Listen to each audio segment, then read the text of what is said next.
नमस्कार। आज आपके सामने लेकर आया हूँ एक ऐसा प्रसंग जिसमें एक महायोगी के अहंकार को संत ज्ञानेश्वर जी ने तोड़ दिया।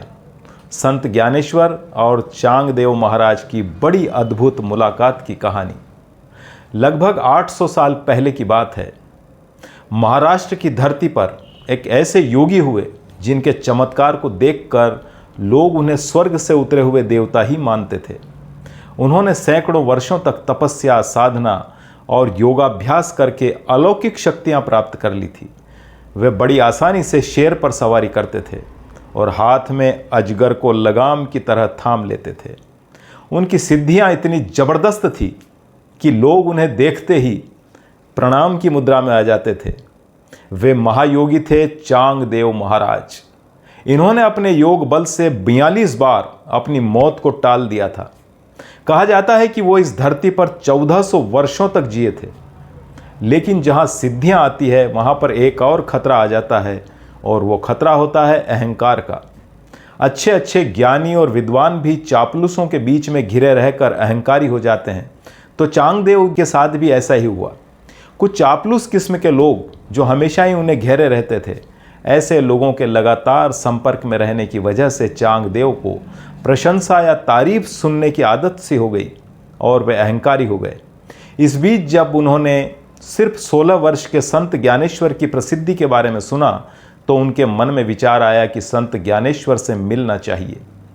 चांगदेव के शिष्यों ने कहा कि आप तो एक महान संत हैं, वो एक छोटा बालक है, आपको उनसे मिलने नहीं जाना चाहिए, ये आपकी शान के खिलाफ है।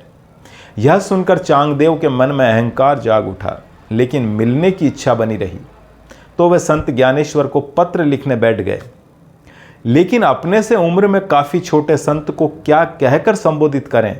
आदरणीय कहें, पूज्य कहें, या फिर छोटा समझकर चिरंजीवी कहें? इसी असमंजस में उन्होंने पत्र को पूरा खाली छोड़कर संत ज्ञानेश्वर को भेज दिया। वो पत्र ज्ञानेश्वर की बहन मुक्ताबाई ने खोला और कोरा कागज देखकर पत्र का उत्तर लिख दिया, आपकी आयु 1400 वर्ष है, फिर भी आप इस कोरे कागज की तरह कोरे ही हैं।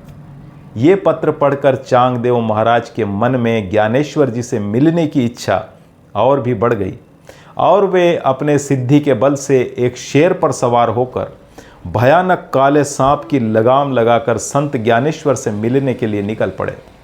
उनके साथ उनके शिष्यों की फौज भी चल रही थी। संत ज्ञानेश्वर जी को पता चला कि चांगदेव मिलने आ रहे हैं, तो आगे बढ़कर उनका स्वागत करना चाहिए। उस समय संत ज्ञानेश्वर एक दीवार या फिर चबूतरे पर बैठे हुए थे। साथ में उनके दोनों भाई निवृत्तिनाथ, सोपानदेव और बहन मुक्ताबाई भी बैठी हुई थी। ज्ञानेश्वर जी ने उस चबूतरे को ही चलने का आदेश दे दिया, और वह चबूतरा आदेश पाते ही खुद ब खुद चलने लगा। चांगदेव ने चबूतरे को चलते हुए देखा तो उन्हें बड़ा आश्चर्य हुआ।